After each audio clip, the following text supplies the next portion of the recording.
Hey, welcome to the Cam and Otis show.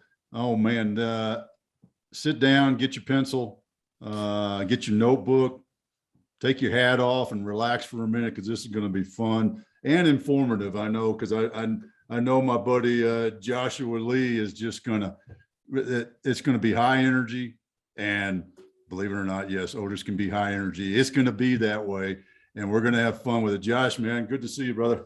Otis, now excited to be here with you and Camden, man. It's I've been looking forward to this conversation for a while. You and I we've been talking about getting this going, and we just had our schedule kind of going back and forth, and now to finally sit here and have some fun. So I'm excited, looking forward to it.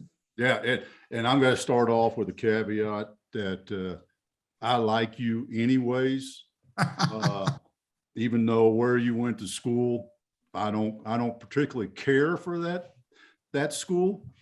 Okay, I get But it's it. I mean, I apologize. We all can't be Aggies. I know. That's right. That's right. And yes, I know. And my old boss went there too. So I just got to give a shout out to, Texas University. It's okay. It's okay. And lovely Austin. We love that place. Man. And what I want to know just to get us going is Yeah. what is it about marketing that's just, I mean, it is you emit that energy that I want to not sell but help and meet. And what happened, man? Where'd this come from? It's funny. As I kind of got to look back, I don't know. I mean, I think being an only child, right? I mean, like kind of going through and not having those built-in siblings and really trying to understand people. Like I had to market myself. I mean, it's like personal branding, right? As a young kid, like how do you actually connect with your friends? Like I think everyone goes through it, but I think I saw that more, right? It was like, how do I connect with friends? And growing up, it was interesting. I always felt like I could fit in and understood how other people work. So I could fit in all the different groups. But at the same time, I always felt outside looking in because I was marketing, right? I wasn't just being myself. And there's such a huge difference in how that kind of went in. So, I was kind of going through, sold candy out of my lockers, I mean, look, I was doing the marketing selling. I remember in middle school, we had like cultural day, and my mom was born in Germany. And so I brought some non-alcoholic beer, you know, probably the wrong thing to be able to do. Yeah. They took it okay, bring it in there. The problem was where I got in trouble was I tried to sell it afterwards. But that's kind of where it all started. I mean, there's a lot of other parts of the story, but I mean, depending on where you want to go, man, I mean, it started at a young age, kind of going through there, and this kind of gone through till, really I started my first company back in 2003. How did you recognize that? Because I think this is one of those things, like you said, everyone kind of does that personal branding when it comes to friendship and those type of things. But I think a lot of us 15 years later realize that the reason we behave a certain way in a social situation, excuse me, is because of that. And it seems like you were on it at the beginning and kind of aware of it. So how did you realize that? Because that takes a pretty high level of self-awareness for a kid. I mean, I think it's good and bad, right? Having that high level, because again, as I said, I felt always outside looking in because I could always kind of fit into different places. I had lots of friends, but at the same point, I didn't always know everyone as well. I knew their mannerisms, and it was just kind of how I was wired. It's interesting, Cam. I see it with my son now. I didn't realize I knew I was tested. Then it was just ADD, right? Yeah, and then now it's ADHD, and being able to do that, I took in so much information. The way my mind was, I would walk into a room and I was one of those people that could be like, oh, well, there's 10 men, 10 women, there's 15 lights, I need to be able to go in here and, be able to go through, and my mind would take in all this information, would come overload. And so I think just being able to do that, I was able to pick up on things that people were doing, right? How they were moving their hands, how they were talking, a lot of those different aspects to go, oh, if I mimic this, people like to be able to connect with people they align with. Oh, he's like me, right? And so initially too in sales, I was that bad salesperson, right? I was that person that I would mimic and go back through. I remember I started working for it was GTE Wireless. And this is way back when, then became Singular. And I remember I used to be a top salesperson there too, man. And I would mimic language patterns, everything. And, and then people were like, Josh, dude, I can see you changing based on who you're talking to. And that's where I was like, okay, I got to reel this back. This is not how you need to do it. But I started doing that at a really young age too. And it was good, but you never felt like yourself. Felt like an imposter everywhere. Yeah. When did you kind of have that? I don't know if we can call it an enlightenment moment or just awareness where, hey, I'm not being authentic. Yeah. I always thought I was, Otis. Yeah. I started my first company in 2003, had a lot of success, kind of blessed and cursed because one of my first clients happened to be a company most people forgot about, MySpace. So, I got the contract to be able to monetize all their traffic, and I built a lot of different companies, and I always thought I was giving back. But, 8 years, 10 years into it, I had realized that I wasn't happy because I was doing all the things that I was told or taught to do. And then I also learned to do, to mimic and go through. And I mean, looking back, I remember, I'm 45 pounds overweight and I hadn't been overweight in my life. My friends were monetary and I had no vision about where I was going. I just knew where I was at because I was constantly in the doing and being, right. And like not really actually just allowing. And that was the big shift for me because outside looking in, everyone's going, oh, Josh has it all. He's got the multiple companies, not worrying about money, wife, kids, and like that. Even my relationship wasn't where it needed to be. And my biggest, and I got to pull it back here a little bit because when I think about it, it really hits me. It was when I had my son 12, almost 13 years ago, Otis, I wanted to work at home. I didn't want to be at the office anymore. I didn't want to be a distant father. And I always had my office doors open. And I remember at one point in time, just with everything going on, where I was at, because I was just feeling so hollow, even though it was like, oh, he's successful based on monetary value. Those office doors closed.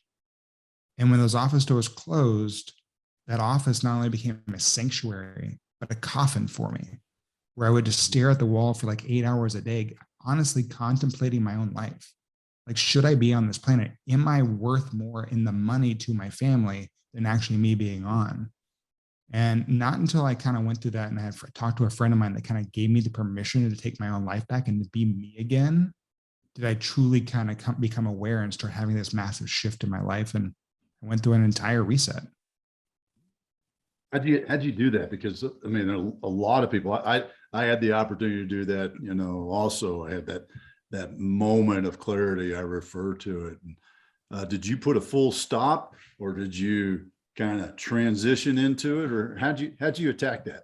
I started trying to adjust my life. I joined, there was one group I remember, I joined this group of amazing entrepreneurs called Maverick 1000 by a good friend of mine, Yannick Silver. And I started realizing there was other people like me that wanted to do good on this world, but also could make money at the same time. Because I'd always had this perception, the more money I make, the more money people held me to a certain standard. They were good with me making the money and spending the money, but they didn't want me to talk about me being proud of making the money. It was this whole thing. It was crazy. And I mean, even within not my personal family, but my wife's family at the time, we could never talk about the company or the job or any of the things, but there was a whole piece. And for me to be able to go through, and I started changing. And at a certain point too, I'll just put out there, my former, I remember that statement. She goes, why are you trying to change the world, right? Why don't you do what you're good at, make money? And I mean, I knew the gap between us had grown too large because I was trying to really make that shift. And so, Otis, I went through a divorce. My lawyers at the time told me it was going to take up to 3 years to be able to go through that because I had 10 companies at the time and I was believed to have been hiding money around the world. And I said, no, I can always make more money. I can't make more time. And I'm not going to put my kids through this. And so I closed down all my companies.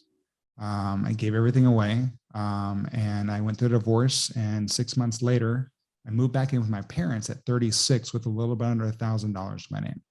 And I reset and restarted. And I mean, that was I wish I could say that was the start of the path because I didn't realize it was still in a mini depression. And until I truly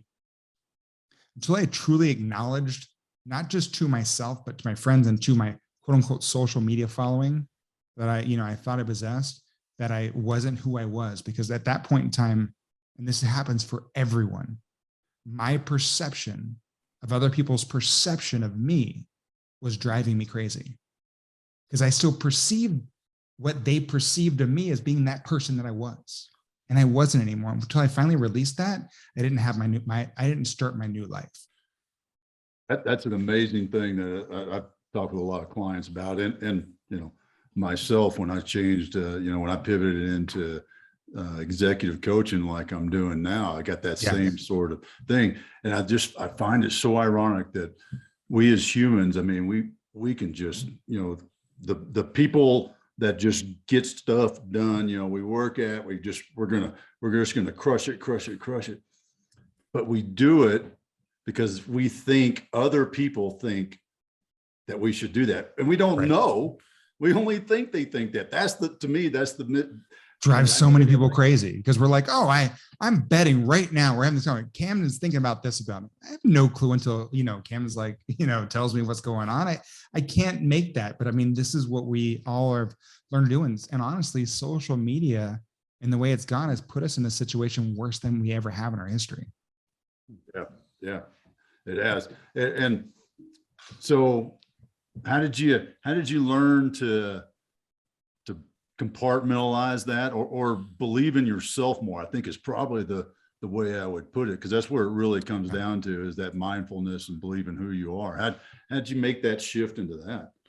I mean, my mom always told me, like she said, I was born on a lucky star. I've had a lot of falls, gone through, been able to get myself back up. I was like the tail of Icarus, right? I always try to fly too hard, too close to the sun, burn my wings, fly down. So I always had some, but I'd lost that, right? Like when I went through that and gone through, to be able to get it back, I had to be able to kind of start pouring back into myself, because so many of us, especially those that are trying to add value onto this world and help others and be able to shift to change it, a lot of times we pour from an empty cup, because we continue to try to help others, but we forget to help ourselves first. And if we don't give ourselves that power first, we won't fill up our own cup first. We can't do that. We'll burn out. And this is why you see so many amazing people fall to the wayside. And so for me, it was, how do I start the day? And, and that's exactly how I finish it. So like starting the day, for me, I had a shift. Like before, it was like first thing that everyone does in this world, right? They reach for this guy, the cell phone. Yep. Right. Let me check the messages, because I know there's $1 million email in there. Yeah. But that's the whole thing, right? Like what you're doing, Otis, is you're setting precedents that the outside world is more important than you. That's how you're starting your day. The world didn't burn. Your company didn't blow up. Someone didn't die, because honestly, you're going to get a phone call for all those things. You're not going to find it on social media. You're not going to find it in an email. Right. So you're going to be okay for at least another 30 minutes, if not an hour. And so that's kind of where I kind of took that perspective, right? Like the world hasn't stopped turning. So let me not touch that cell phone. Let me not turn on the TV, right? Let me not go to this whole thing. And so it's like, how do I wake up? Well, I want to wake up. I want to meditate. I want to be able to kind of think about, what I've gone into. And then I, journal from there. I work out every morning, and then I make sure I spend time with my family. All these are things that I do before I ever touch my cell phone.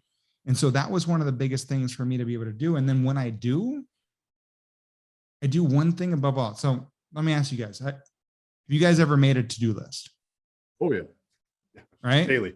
All right. So, we've got the pen, paper. What's the value of that piece of paper once you put all the things you want to do that day? Still a piece of paper. I mean, Otis, I knew I liked you, my friend, because, so many people go a solely different way. Exactly. It's still a piece of paper. So there's no new value on it. And so when I finally realized that too, I was like, how do I shift this? Because as human beings, we hold ourselves accountable more than anyone else. I don't care who you are. You can say, oh, well, no, we hold ourselves. We really do. And so when I reached that phone, I think, and I started doing this, I started sharing with my clients too, and it really was a shift. As human beings too, the more that we use our senses, right? Hearing, smell, taste, touch, all these things, it impacts us more. So when I reach for my phone, I think about the 5 things I can do. And I start this off, it gradually gets more, but 5 things that you do that you can do that day without a shadow of a doubt. I don't care if it's waking up, giving your kid a hug, using the restroom, taking the dog for a walk, right? Like these are things like, okay, I know I'm going to eat breakfast. Correct. That's one of the 5, right? So, and I'm like, Josh, and I put the record button on. I'm like, Josh, today you are going to eat breakfast, give your dog a hug, give your dog a hug. I can do that too. Do that. Give your kid a hug, go through. And then at the end of it, I say, Josh, congratulations on accomplishing your goals today. Mhm. And so that's what I do. And then the cool thing is, and I'll stop talking here after this. No. This is golden stuff, man. Like I said in the intro, get your pen and paper out. Well, and this is the whole piece. This is the big magic, right? Because like I make that video and it's not for anyone else other than myself, because what I want to be able to do is right before I go to bed at night, I want to watch that video again, hearing myself, seeing myself, saying congratulations on accomplishing goals. So the cool thing is if you can go to bed, and most people in this world do not go to bed feeling accomplished. But if you can go to bed feeling accomplished, even in the littlest way, think about how you're going to wake up the next day. It's phenomenal. It's life-changing. And so that's what really started putting me on when I started doing these things. And look, I'm not perfect. There's days I miss. There's things I don't. Wish I had, done this when I was kind of going through some of my hardest times, and I stopped because these are the things that we do. But it pulled me back in, and that continues to be able to give me the power and clarity that I need each and every day. I love that. And one of the things that I've found a lot going through my different transitions in life, closing businesses and, having those new identities, is the daily routine is such a big piece of that.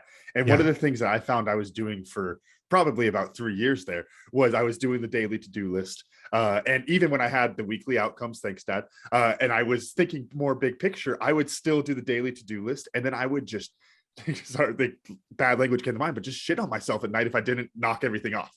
And I would just rip myself apart all the time. It's like, and then I started counting my to-do list. And I'm like, oh, there's 120 things I wrote down today. Like, I'm not going to do that. That's ridiculous. Do 40 of them. And then, trick yourself. That's a big enough number. And what I wound up doing is setting up this pattern that was so huge. And it's similar to what you're saying, Josh, of I would review the to-do list and then make myself celebrate it, even if I failed, as I was telling myself. Like, even if there were these things that I wanted to get done that I didn't get done, and life happened and all this, it's like, hey man, you adjusted to life happening and you still got XYZ done. Boom, that's a win. And just closing the book like that to carry that momentum into the next day is so huge, because then the next day, now the big piece that I think a lot of people are missing is leaving the phone out and having a little bit more of the meditation stuff. I'm about probably batting 500 on that. But when you have that momentum from the day before and you take the time to reflect, where does your mind go when you reflect? To the momentum from the night before. And you can just build that pattern. I love that. Yeah, no, it's amazing. And that's the whole piece. Like, I love what you're saying there too, Cameron, because, the biggest thing is how much energy and effort and power do we put if we stub our toe or hurt ourselves? The bad things, right? We're like, I can't believe you put that much energy and power into going at the end of the day going, I didn't break anything. We don't. But think we did, right? At the end of the day, we saw like, man, I had a good day. I didn't stub my toe. That's awesome. We don't put that energy into it, but we put so much more into the negative things that happen. I love that the kind of focusing on the lack of failure, I think, is an interesting thing sometimes. I'm trying to think. I want to say John Marsh was the guy. He ran GE for a little bit. Is that who I'm thinking of? He talks about how he blew up a factory on his second day as CEO. It's like, hey, moving on, you did blow up a factory. Like, just get the worst thing out of the way right out the gate, and then kind of move forward from there. So it's and I look at that same thing, right? I mean, like, I closed down so many companies that I'd spent years building 6, 7, 8 figures, and now am I at do I have an 8-figure company? I used to beat myself up like, oh man, I worked so hard. Now it's like, man, I'm enjoying what I do. I love what I do. When I had that company, I wasn't happy. I was contemplating my life. So like, why am I holding myself to the standard of what I used to have when I didn't like it anyway? How do you separate your identity from the businesses? Because I think we have this habit as entrepreneurs to make it part of ourselves. We always make the comment of it's our baby. We don't want people calling our baby ugly, all that kind of stuff. How do you on a bigger scale, how have you learned to separate the identities? The biggest thing is be 100% me, 100% of the time, on and offline. I mean, truthfully, that is one of the best ways. Like, look, it is what it is. Like, if I'm me, if I'm pretending to be the company, well, that's where I'm losing myself. I'm losing myself within that brand and that business. Like, I'm not the company. I'm a father. I'm a husband, right? I'm a son. You know, these are all the things that I continue to be able to do. And all those things, I have one life, right? And like, this is that big thing. And I wrote my book, Balance is Bullshit, after all this, right? Like, because so many people get I got wrapped up in this whole work-life balance. I think it hurts more people because there truly is no balance in life. It's all about how do you integrate the aspects of your life to be able to make you you. And so, you know, when I went through that, like, if I had a work life and a business life, like, it's like having two different personalities, right? Where would I be if I had multiple personalities? I'd be locked up in an insane asylum. So like, that's the thing, Cam. I mean, for me, we have one life and we have to live it that way. And so many entrepreneurs don't do that. They're trying to be able to live this work-life balance. And that's why they get wrapped up in their business. So that's what you have to remember. I don't have a work life and a personal life. I had that one life. And when you start living it that way, you're not attached to the business. You're attached to the life. Yeah, and that's a huge change to make. And we talk about that all the time in Driving Purpose. Is life is managed, it's not balanced. It's all life, you know. Yeah. I learned that the hard way a couple of times in some jobs in the past growing up, you know. Oh yeah. There's no firewall when I close the door of the truck and walk in the garage door of the house. There's no firewall that just cleanses it all. It's still there. So. Yeah. Well, there's this, I'm trying to remember. I think it's Separated or Segregated. I forget what it is. It's some new Amazon show. And it's all about how now it's a new show where they go into the office and they've had this procedure done to basically make so they can't remember anything outside of the office. And when they're outside the office, they can't remember what they do at the office. And like, they truly like just put a separation in their mind. So like, whenever they get to the office, it's like they never left too. And I mean, I'm just starting to watch it, but I'm like, okay, I'm really wondering where they're going, because I have to believe that they're doing the same thing, this whole work-life balance. And they're going, think about if you separated, put a medical grade in your, you know, to be able to separate your mind, how bad would that be? But that's what we try and do. And that's what all these coaches have told people for so long. And it's just, it's hurting more people than, I mean, especially women. When I wrote my book, it was amazing to be able to kind of see that in the connection. Because after I went to divorce, I was a single dad, being able to go through and then writing the book, like, I connected so much with that female audience. And it was amazing because there were certain things as a man, I did not realize that we did have in commonality, but at the same time, being able to go through, like right now, my wife and I, as we go through, because I'm remarried and she's now a business partner in the company, and how we look at things. So it's really interesting to be able to see those different perspectives. I'm curious what your opinion is of yourself, a little self-analysis here. Okay. And I haven't used this phrase, so it may not make sense, but we'll see if it makes sense when I throw it out there. Are you a natural entrepreneur or are you a problem solver? I believe I'm a natural entrepreneur. And Yeah. I think that not everyone is, because yeah, I can problem solve and be able to go through. But I mean, as I said, and even from the beginning, I was looking for opportunities. I thought like my first like entrepreneurial thing was selling candy out of my locker, because I mean, it was at 100% upside, Otis. I mean, because like my parents were buying the candy, I was selling it, I was keeping the profit. It was 100% profit, right? Dude, that's awesome.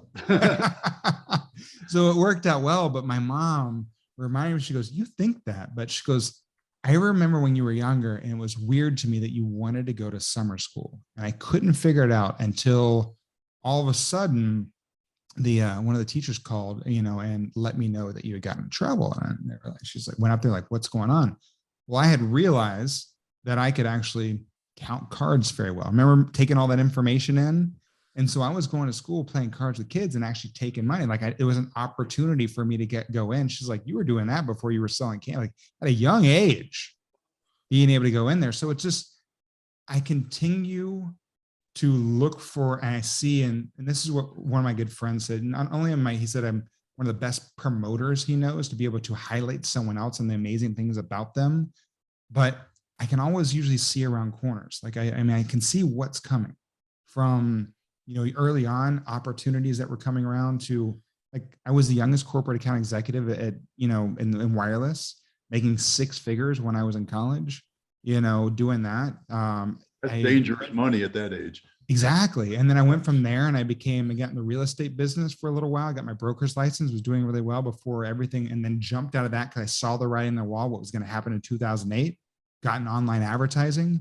And I mean, now, I'm, we're in the process. In about a month, I'm going to be launching my own crypto coin, my own creator coin, and actually kind of getting into that aspect. So like, and now hell, I've made a lot of mistakes.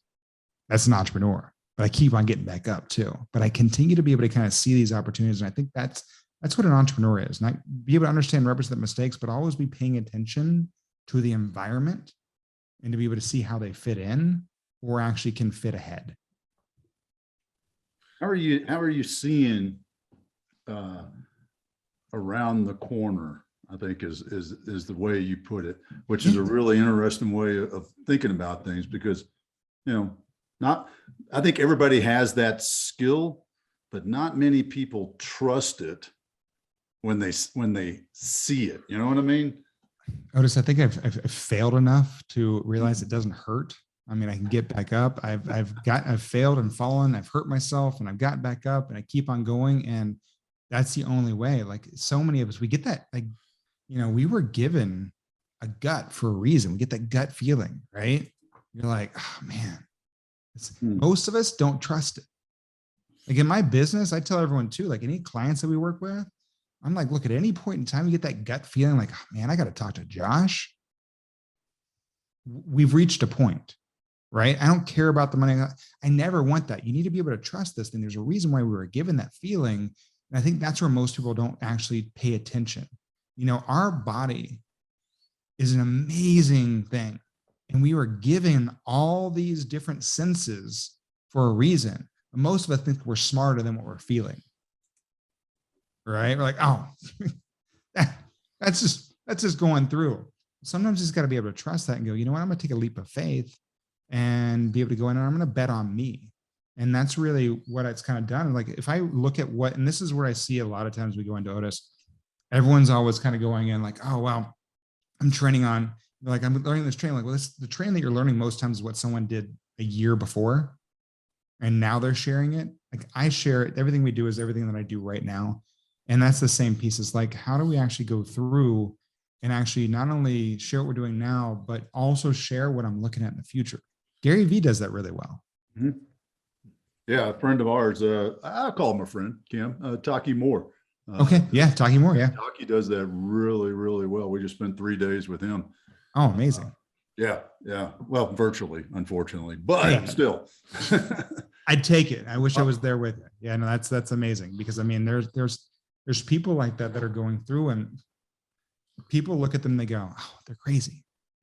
Sometimes the crazy ones are the best ones to be able to look and follow, be able to look at the trends, because they're betting on things that you haven't even thought of yet.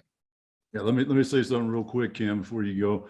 But I think the bonus, the secret is shifting your mind from scarcity to abundance. And if you truly believe and have bought into abundance, then what does it matter if I tell you what I'm doing next week? If I tell you how I'm going to get the next gig, what does that matter? Right? I mean, if you truly believe in abundance, which everyone says they do, but they're most people are too scared of like, well, I've got to be able to hold all the secret sauce. Look, you can't have all my secret sauce, because guess what? You're not me. Mm-hmm. So I can tell you exactly how I'm doing it, but without me, it's not exactly the same. It's still at least 98% less than what it could be.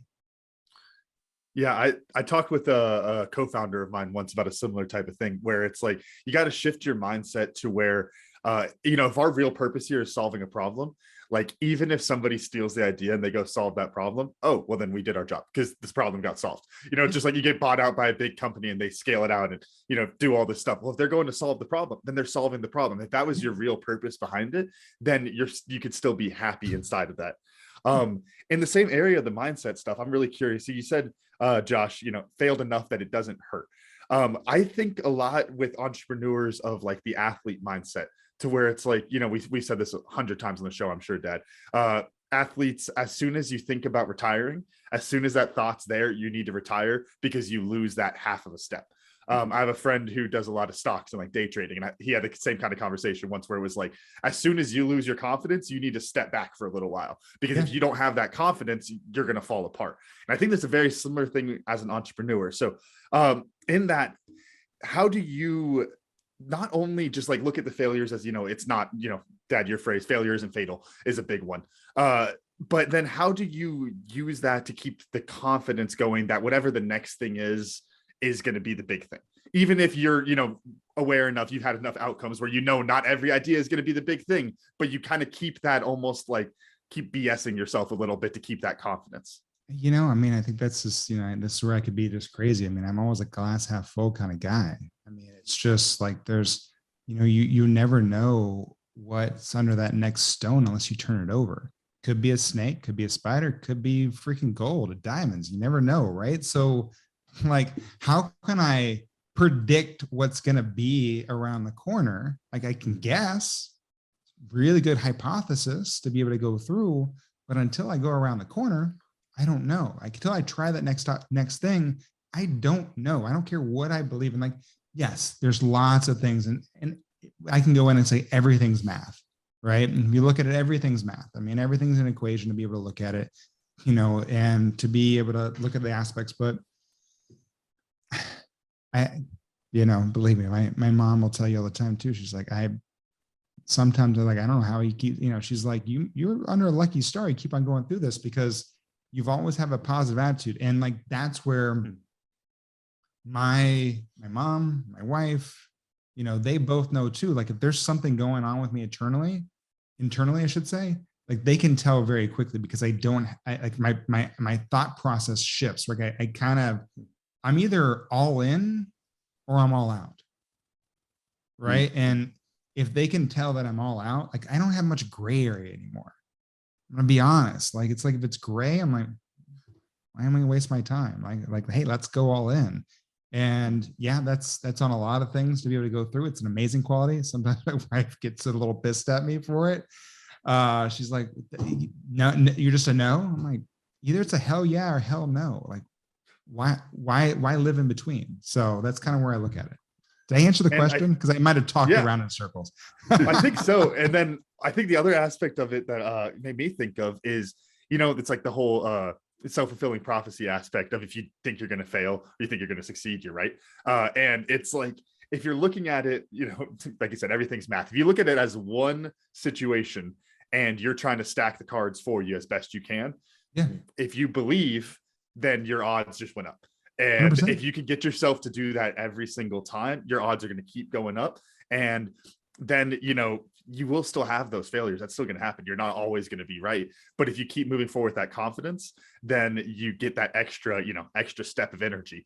And that's going to make it so much more likely that you are successful.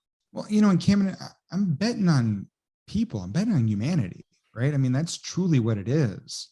You know, I have faith that my next bet will continue to be in people. If I continue to be able to give, continue to be able to try, and continue to be able to help other people and make that my first goal, whatever it is, it's a success. Because even if I fail, but maybe I help one person during that failure, dude, I won. I've got 2 kids. You know, I've got to be able to do everything I can. I have to. We've forgotten, and this is my generation, you know, and things like that, to make the world a better place than what was given to us. That used to be a mindset for everyone in the past centuries. You know, they tried to be able to do that. We've got to be able to shift on, like, especially everything we just went through, right? Like, we just all went through, today you go through COVID, right? We went through a unifying thing across the globe that we now have a commonality. Every one of us can go, wow, yeah, I went through that. I understand. And that should unify us. I see that. I see people betting on people more. But then we have different things like the war and stuff like that's going on. You're just like, what's going on? You know, what are people thinking? It's a little of a soapbox moment for me, because I think one of the things that in the younger generations, and you have this, I have a lot of friends who I get on them about this. It's like you're too busy rejecting the past to like look at the good things there. Dad, we talked on the show, you know, I say metamodernism is the big one, where it's like you're looking at the good of each of the different schools.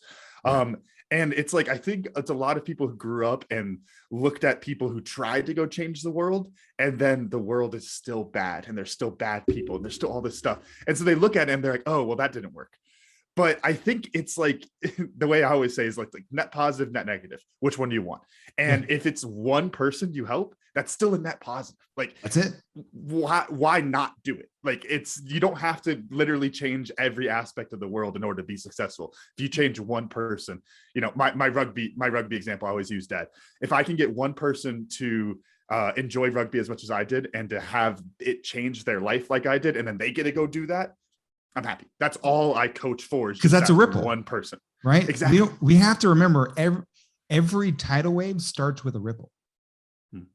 And if you don't pay attention to that, you're like, oh, it's a tidal wave, it's coming. It started out as a ripple, right? It didn't just start out one day as a tidal wave and take things out. So like, that's the biggest thing. So how are you creating ripples every single day that will all come together to create a tidal wave of change?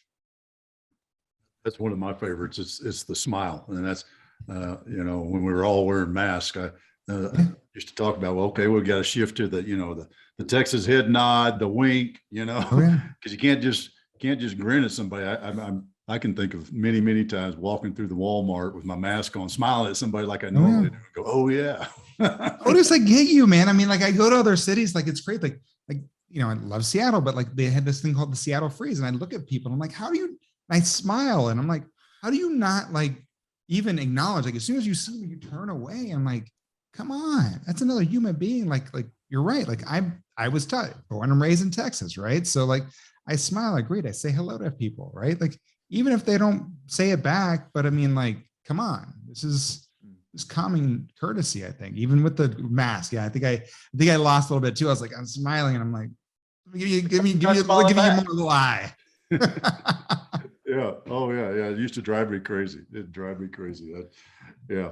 Needed to get better at doing the old tip of the hat thing. There you go. I got out of that habit a long time ago. I want to bring us back to business, because back to that belief that what you're doing, and I always love or have loved Sarah Blakely's Spanx story, and how she went to, was it 27, 28 stores until she made her first sale. How do you know when to pull it off, or when to say, all right, that's it? Because somebody that believes wholeheartedly, you believe in that thing. We all do when we start something. Camden's had a couple of them. I've had a couple. Oh yeah. Believe in them with everything of our being. How do you know when it's, all right, let's put that up on the shelf or kick it out to the trash can for Tuesday? Yeah. And I mean, we've all been there, right? I mean, and you see, you know, a lot of entrepreneurs in this world that'll go all in and they're like, I mean, I lost it all. I didn't pay attention to the signs. There's lots of signs out there. You know, sometimes as soon as you lose that belief, you feel like gut. I continue to talk about, you know, it's one of those pieces you got to go through. Me as well. I always trying to be able to have, it's not all on me, right? That's one of the biggest shifts that I had to be able to go into. I lived that past life. Everything was on me. I was like Atlas pushing the boulder up the hill, right? The world was on my shoulder, being able to go through. And I did that. And honestly, I hurt some of my relationship because of it in the past, because anything I was going on in the business that was wrong, like I tried to, I'm going to protect my family. I'm not going to let them know all the struggles, all the pain, all the sorrow I'm in. But I mean, that's the biggest thing that so many entrepreneurs, so many business owners forget. We're not alone. And I want to say that again, you are not alone. And I mean, and that's when you're going through, how do you know? Because you surround yourself with the right people that are lovingly going to call you on your bullshit, or give you the right thing going, hey, I think it's time. Like, so I always have like every company going through. I mean, look, I've got the best person in the world right now, my wife, right? She's my business partner. So she knows me better than anyone. So I'll go through and we'll go going through, and I get into my little mode, and she's like, no, you think I'm not like, you know, I'm doing my thing. And I'm like, she's like, dude, I've heard good thing time and time again. So like she can call me lovingly, that's the whole thing, lovingly, right? I want someone to tell me lovingly, hey, I know you're trying and going through this way. Like, have people check in, do a litmus test, right? You should not only be doing it with your business, but with your clients, other things like, hey, and be okay with it, right? If I'm, Otis, you and I are working together and like you're a client, like I ask my clients every single month, hey, scale of 1 to 10, how am I doing? Be brutally honest. Because most people are like, dude, I'm crushing it. Yeah, my clients are great. They love me. And then like, dude, I don't know what happened. They just fired me. This happened. What's happened? Because you're not checking in, right? And take that information. Not only just go, oh, you're at a 5. Awesome. Why? Once they tell you why, take action. Because you can ask, they can tell you, and you can still not do anything too. And we still see a lot of failures from that too. That's a powerful thing. And I think it's something that we forget. And it kind of goes back to, Camden's analogy, metaphor. Which one is it, Camden? Of the baby. He had a great English teacher in high school. And that's why I always, anything that has to do with grammar. And every week you test me on it. That's right. Miss Odenball. I still remember her name. Yep. That's how powerful a teacher she was. But I think I'm gonna go metaphor on this one. All right. Metaphor. Final answer. Yep. So how do you, go, dang, now I think I BS my way out of remembering my Camden, you're up now. What's the metaphor? Man, I wandered that around. Baby. Metaphor with a baby. Throw the baby out with the bathwater. Yeah. No, we don't do that either. But it's the believing that it's okay that, your baby may not be the best baby, may not be the prettiest. You might have that ugly baby. It happens. Yeah. I mean, those of you who don't know, little Camden was very, very little when he was born, and there was a lot of that. I thought you were going to say ugly. I thought so too. That was just going to break my heart. I get in trouble if I say something like that. He ain't lying though, folks. I was a bubble baby for what, 6 weeks in there or something like that? Six weeks, wow. And then on oxygen after that, and all this sort of stuff. Now look at him, rugby player and all. Oh yeah. Well, but it's that. I mean, there's a great metaphor right there. It's like, no, it can't be, because we all believe that all babies are born healthy, beautiful, the Gerber baby. Yeah. Guess what? It's just like your business idea, just like that business you start off. It is. It may be. Some other people may think it is, but you know what? You have to understand. And I think you alluded to this, but I'll just confirm. Yes, the numbers. You gotta know the numbers. You gotta understand what's going on, the metrics of it. You got to set standards, right? Like get ahead of the point, right? Know what's going on, understand the numbers. You have the right people around you to be able to truly be there. But if you don't have standards like, okay, I need to be able to get to here by this time. If I'm losing this much by X date, I call it. Now, those are hard to sit down to be able to do. But I mean, if you can actually go through and be able to really put some real numbers down, like I go through every single quarter. Okay, by this quarter, we're going to be here. If we're launching and it's not here, and we talk every single month to my team, stuff like that. And it's like, if we're not on track to be able to do that, maybe we're going down the wrong path, and that's okay. We can start over. Guess what? I'm an entrepreneur. I got thousands of ideas. I'm like squirrel, shiny objects. Believe me, I can spit them out all day long. Are they all good? Hell no. Yeah, I had a conversation with a friend of mine a couple of nights ago. We had some people over. We're talking through, and I think this specific business idea was, I was talking about like a nerd bar, because Tucson doesn't have one, and I've seen them in other places. Dad, the one in Savannah that Braden took us to, ridiculously cool. But I threw it out, and he's like, "What, is that something you want to do?" And I kind of turned to him, and I was like, "Man, you've seen the back of my book. You know how many things are on there. Am I doing this one next week? Hell no." But it's like, it's in the book. And I think that's an important thing, like I wrote it down a little bit ago, talking about putting ideas up on the shelf. The shelf's still there. That's an important thing to think about as an entrepreneur too, is you can always go back to these different things. Yeah, no, I mean, that's the whole piece. Like, look, I made some mistakes and gone through, like, sometimes I was just too early. Remember we talked about being like, I talked about looking around corners. So this was 2007, right? So I believed, and I knew there was going to be an opportunity for what I called social search, right? I built this company called My Search Network, and I built it because it's my SN. At that time, this was my MSN, Microsoft Networks, right? Because I always built companies based on who I wanted to be able to sell them to, right? So I thought ahead of the time. And so this was the perfect middle ground because I'd worked with MySpace, Facebook was just coming out, Google was there. It was the in between, right? And it was basically to be able to go in, there's a search engine to be able to go in and you could actually connect and follow and talk to everyone else that also search for the same thing and have mutual conversations. I got MTV to be able to do my first commercial, which of course I did a Gap commercial. Guess what? To be Gap and do a Gap style commercial, people have to know the brand and then not be like, oh, the hell is that? All these fun things going in. But, I was $3.5 million in investment gone through and had to put it on off the table. I mean, it still sits. We've got it there, but I tried to be this whole new thing. I was like, look, you want to talk about it? Google Plus. We pitched it to Google Plus. Google Plus is no longer around either, but we pitched it to Google Plus. They said, this is crazy. This is not going to work. 8 months later, they pretty much stole the idea to be able to go in, but like we were just too ahead of the curve. Now you look at everything where everything's a social world. Everyone's sharing, being able to go through, being able to talk, going through. I was just way too early. And sometimes that happens too. It's not a bad idea. You just might be too far ahead of everyone else. And that's okay too. You got to be able to sit it back. So those business losses, look, I bet on something. I'm happy to see I was right. This is the world we went into. It was a mistake. I was right. This didn't work for me. You had your calendar on the wrong year. I mean,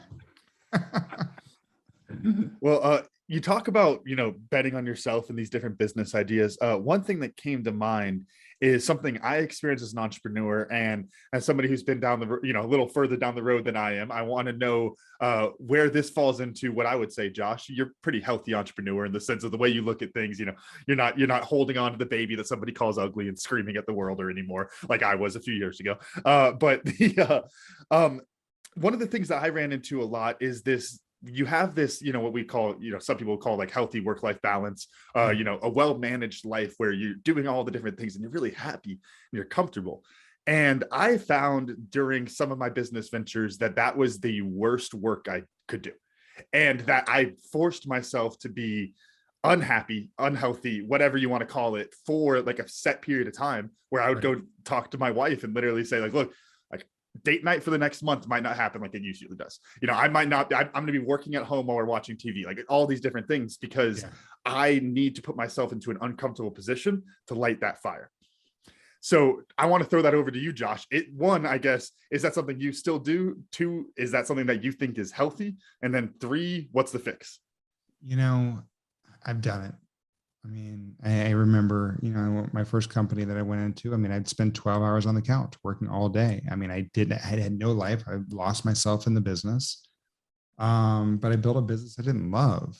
I made money, but if that's your goal, is to make money, then you're doing the wrong thing anyway. That should be a byproduct of what you're doing. And so if you're putting yourself in an uncomfortable position, I believe sometimes too, you're building a company that you're not going to be happy with in the long run because you're setting a standard. I'm like, look, come on. Guys, when have you, let me put it in this situation. Back in the day, did you ever change yourself a little bit to be able to pick up the girl? Be like, act a little different, not like be the same person you always are. I've had friends like this. And I had a friend he got stuck like that for like 3 years because he acted a certain way. I was like, what the hell? This is not my boy. And next thing you know, he's married. I'm like, dude, you're still have to pretend like to be like this is not you. Like, who wants to be like that? Like we as human beings, we conform to our situations. And so we go, all right, well, I've got to be able to do this. This is what they tell me I have to do. So put a little bit of discomfort. Okay, I can see a little bit, but if you're intentionally putting yourself in a where you are unhappy, you're building a life and a business that's going to continue to be, you're setting a pattern. What do they say? It's 45 days to be able to set a pattern. Mm-hmm. So if you're going to be, all you're doing is setting a new pattern for yourself of being unhappy. I don't want that. So the better way to be able to look at it is, how do I do what I need to, right? How do I do what I need to accomplish? And that's really going, well, I'm going to put the things in. I'm going to have faith. I'm going to do the work that I need to do, and I'm going to work smart. What do I need to do? I'd rather measure twice and cut once. So this is the whole piece. So many of us are going to work through it when they don't think through it first. Lay out the plan, go through. If I want to build a new website, my CTO is going to go, cool. I'm excited. Like, I want this. Like, lay it all out. I want every little piece. Just like I'm trying to be able to go in for the metaverse. I'm like, do that thing. I'm looking at a Discord server. Like, they're like, all right, what do you want? What do you want every level to look at? I'm like, oh, God, are you kidding me? I'm like, I got it in my mind. I'm like, I just want people on there. Well, that's what we wanted the business too. Like, we just want it there, but we don't take the time out to be able to do it. So to be able to get there, you've got to lay it out there. And if it's going to take longer than what you want, it's okay. But remember to give it, because I don't want to skip. I have Tuesday night date nights with my wife every single week. I don't miss them. And we do that every single week, no matter what's going on. We do it. Even when we were on vacation, we were on a date night, but we made it. We celebrated like Tuesday was our date night. And so that's what I want. I want that life, and I want to be able to show my kids a better way than was shown me. I like that, because I was just going to say, I think where it might come from is growing up around sports and whatnot, and playing and then coaching now, of this like on season, off season type approach. Yeah. And I think that's where that comes from, but it's not, you're totally right, Josh. It's not sustainable, because if you're beating the crap out of yourself mentally during the on season, one, you're not going to perform like you want to, but then two, that cycle is going to get old. Yeah. I mean, I'll be honest, playing sports. I mean, I played basketball, football in high school. They made me at senior, and they made me choose. They're like, I'm playing in Texas, right? They're so like, you can't play varsity and football and basketball. Choose one. Of course, I picked football, and I went in, but like coaches never liked me, because like I just want to go out and play, and I played really well. I didn't want to practice all year long and you like run 2-a-days, all this other stuff, like to beat myself up to get there. I wanted to just do it every single day and continue to get better to be able to go in. Like I didn't need to kill myself to be the best. Now, yeah, I got to go play 1 year in Nowhere at Stephen F. Austin, and then realized I need to leave there and go actually to University of Texas, even though we're not going to talk about it. No. And I changed. I was like, look, I'm at who I was, where at my size like that, I was like, this is not going to be my career being able to go through. But I look at that same thing too. I love to play the game, right? But I didn't love the practice. Now the practice, I looked at it the wrong way. I didn't like the practice that was pushed on us, Camden, that we had to do until we dropped dead. I mean, I know you've been there, right? And they would run us, and you would go through until you had nothing left in the tank. That's not healthy. They realize that more now. And I mean, we're seeing kids that are getting hurt these days because of it. And they're like, nah. And so you and I went through that stuff. So we need to be able to understand how that felt then. And it's okay. We can continue to practice year round. We don't have to kill ourselves to be able to get there. By the way, first ever mention of Nowhere here on the podcast. That's where my sister went. School. So shout out to Kirsten, my baby sister. Yep. And she calls it that too. So oh yeah. It's not an insult. Everybody calls it that. Not an insult, I promise. Yeah. That's right, man. This has been great, Josh. And my list of learneds is quite long, but I'm going to go with one of my favorite, which I want to use it also as a re-emphasis for everybody. Yeah. Is what are those 5 things? Those 5 things that you can do today, and the video of yourself. It's going to feel awkward the first time. Oh yeah. And it'll feel even more awkward the first time you watch yourself back. But man, what a powerful tool that is to think about the 100th time too, Otis, because I mean, not only are you teaching yourself to be able to have that, a feeling of accomplishment, but you're teaching yourself how to be able to actually talk to yourself, talk to others. We live in a world now where you have to, like right now we're on video, we're talking. Think about how much practice, right? Every daily practice that I was getting to be able to do that allows me to be more comfortable being on video, being on audio, all those other things. So it's a twofold there.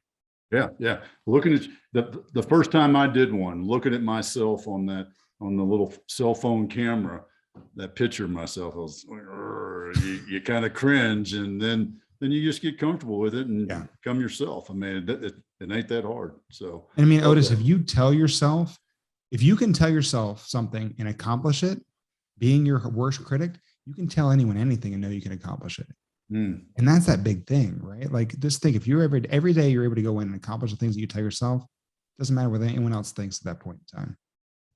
Beautiful. Love it. Camden, how about you? What'd you learn?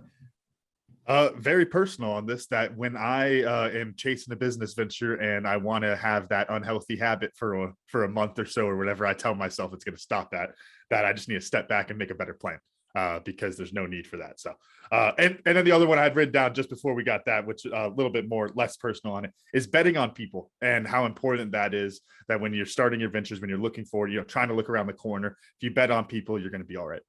Yeah. Other guys. Great. Josh, how about you? What'd you learn?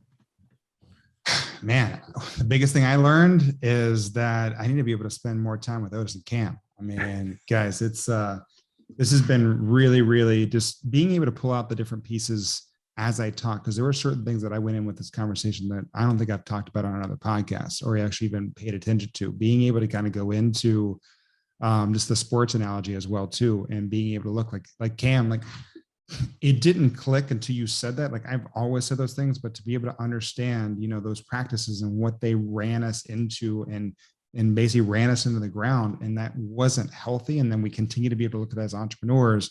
Like I appreciate you bringing that in, because I didn't even, so I said it, I was like, oh, that actually makes sense. So, oh yeah, no, I had never put that together either. That it's because I would even say when you first said that, I looked back, I was like, yeah, but those are my best friends. Those are the best days. No, they weren't. Come on, you can still have that. Like, misery loves company. Dad, you're making us run all the freaking time. That doesn't mean that that's the part that was the important part. You know what I mean? Like, it's not like the unhealthy part was the nicest part there. It was 60 guys working together. That's what it was. Like, kind of go back to the betting on people. It's the people there. It's not the fact that you ran into the ground. Yep, 100%, man. Josh, how do folks get in touch with you, follow you?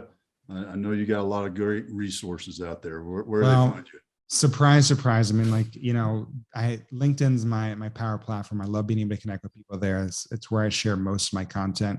What I love when people do, Otis, is, reach out to me, send me a personal message and tell me why you listen to the Otis and Cam show. Because the cool thing is when I get these messages and people reach out to connect with, and you can find me as Joshua Beasley on LinkedIn.